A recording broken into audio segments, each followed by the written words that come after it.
आज हम इस वीडियो में बात करने वाले हैं अजय देवगन की रेड 2, संजय दत्त की द भूतनी और नानी की हिट 3 के बारे में। तो शुरू करते हैं अजय देवगन की रेड 2 से। ये फिल्म 2018 में आई रेड का सीक्वल है और इस बार भी डायरेक्शन संभाला है राजकुमार गुप्ता ने। फिल्म में अजय देवगन के साथ नजर आते हैं रितेश देशमुख, वानी कपूर, सुप्रिया पाठक, सौरभ शुक्ला और अमित सेन। इसकी कहानी एक बार फिर इनकम टैक्स ऑफिसर बने अजय देवगन के इर्द गिर्द घूमती है और इस बार इनके टारगेट पर है मंत्री बने रितेश देशमुख, जिनका अपना एरिया में सॉलिड पकड़ है। लोग उन्हें भगवान मानते हैं और पूरे फर्स्ट हाफ में उनकी दूध जैसी सफेद इमेज दिखाई जाती है और ये फिल्म ये दिखाने में कामयाब भी होती है। लेकिन मिनिस्टर साहब के पास है भारी अमाउंट में ब्लैक मनी और इसी को एक्सपोज करने निकलते हैं अजय देवगन। पूरी फिल्म इसी रेड और इससे जुड़े ड्रामे पर बेस्ड है और ऑनेस्टली स्टोरी में कोई बहुत बड़ा नया ट्विस्ट नहीं है, वही पुराना फॉर्मूला फिर से सर्व किया गया है। ओवरऑल बात करें तो फर्स्ट हाफ का पूरा गेम रितेश देशमुख खेलते हैं, वही सेकंड हाफ में पूरा गेम अजय देवगन के हाथ में होता है। डायरेक्टर राजकुमार गुप्ता ने पहली रेड भी डायरेक्ट की थी और यहाँ भी उन्होंने वही टोन और वही पैटर्न रिपीट किया है। सिनेमैटिक लुक अच्छा है लेकिन कंटेंट में फ्रेशनेस मिसिंग है। कुछ चीज देखकर लगता है कि हम दोबारा वही पुरानी फिल्म देख रहे हैं। परफॉर्मेंस की बात करें तो अजय देवगन अपने सिग्नेचर इंटेंस स्टाइल में नजर आते हैं। उनका रोल सीरियस है और उन्होंने उनमें पूरी तरह से जस्टिस किया है। लेकिन वानी कपूर का कैरेक्टर काफी वीक लिखा गया है,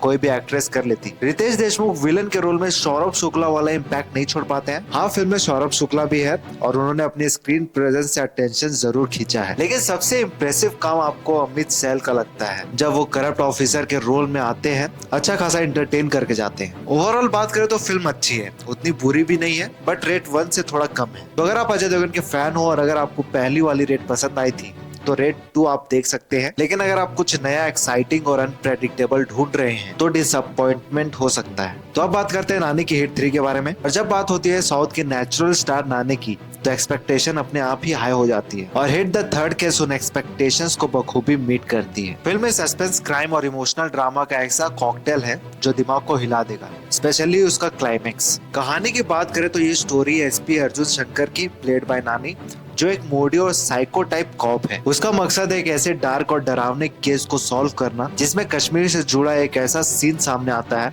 जहां 9 महीने की मासूम बच्ची तक को मारने से लोग पीछे नहीं हटते। कहानी में एक के बाद एक खुलासे होते हैं और हर ट्विस्ट पर आप सोचने लगते हैं कि अब क्या होगा। फिल्म की स्टोरी चाहे उतनी मास्टरपीस ना हो लेकिन उसका ट्रीटमेंट कमाल का है। शुरुआत में नानी जेल में दिखते हैं और फिर पूरी फिल्म एक रोलर कोस्टर की तरह चलती है। हर फ्रेम में टेंशन है, सस्पेंस है और एक्शन है, वो भी ऐसे जिसे देखकर रोंगटे खड़े हो जाएंगे। नानी ने एक बार फिर साबित कर दिया है कि उन्हें नेचुरल स्टार क्यों कहा जाता है। उनका कैरेक्टर इमोशनली भी स्ट्रॉन्ग है और एग्रेशन से भरा भी है। उनकी डायलॉग डिलीवरी, फेस एक्सप्रेशन और बॉडी लैंग्वेज सब कुछ ऑन पॉइंट है। उनका एक्शन और रोमांटिक साइड दोनों ही धमाकेदार है। केजीएफ वाली श्रीनिधि इस बार सिर्फ ब्यूटी नहीं, एक्शन और इमोशन दोनों लेकर आई है। एक कॉप के रोल में वो पूरी तरह फिट बैठती है। उनका रोमांस नानी के साथ बिलीवेबल लगता है और उनके एक्शन सीन्स भी इम्पैक्ट डालते हैं। प्रत्येक विलन के रोल में मुझे उतने फिट नहीं लगे, वो साइड विलन में ठीक लगते हैं। मेरे ख्याल से जिस टॉपिक पर ये फिल्म बनाई गई थी, विलन को थोड़ा और पावरफुल और निर्दयी दिखाया जा सकता था। डायरेक्टर शैलेश ने क्लाइमेक्स में पूरी बाजी मार ली है। इतना टाइट और शॉकिंग क्लाइमेक्स बहुत कम फिल्मों में देखने को मिलता है और ऊपर से अद्वैत शेष का कैमियो, वो भी सही टाइम पर, मतलब पैसा वसूल मोमेंट था। रोमांटिक सॉन्ग बिटवीन नानी और श्रीनिधि कैची है और बैकग्राउंड स्कोर फिल्म की इंटेंसिटी को और बढ़ा देता है और इसका म्यूजिक आपको फिल्म से इमोशनली कनेक्ट भी करवाता है। अगर आप suspense, thrillers, dark crime dramas और सॉलिड परफॉर्मेंस देखने के शौकीन हैं तो ये फिल्म आपके लिए ही बनी है। लेकिन अगर आप ज्यादा वॉयलेंस नहीं देखना पसंद करते हैं तो आप इस फिल्म से दूर ही रहें, क्योंकि फिल्म में कुछ ऐसे सीन्स हैं जो आपको शॉक कर सकती है। तो अब बात करते हैं संजय दत्त की द भूतनी के बारे में। और द भूतनी एक ऐसी फिल्म है जो बने तो घोस्ट बूस्टर कॉमेडी थी लेकिन बन गई कॉलेज रोमांस प्लस भूतनी का सर्कस। स्टोरी का बेस तो सही था, एक शापित पेड़, वैलेंटाइन डे वाला सेटिंग, लेकिन एग्जीक्यूशन इतना वीक था कि सारा मजा खराब हो गया। इसके डायरेक्टर और राइटर ने फिल्म का डीएनए ही गलत पकड़ लिया। हॉलीवुड वाला घोस्ट बूस्टर फॉर्मूला उठाया, फिर उसे इंडियन कैंपस रोमांस में फिट करने की कोशिश की और वो भी बिना किसी लॉजिक या इमोशंस के। इसके डायलॉग्स भी ऐसे थे जैसे किसी ने व्हाट्सएप जोक्स उठाकर डाल दिए हो। कैरेक्टर्स और परफॉर्मेंस की बात करें तो संजू बाबा यानी संजय दत्त एक घोस्ट हंटर बने हैं,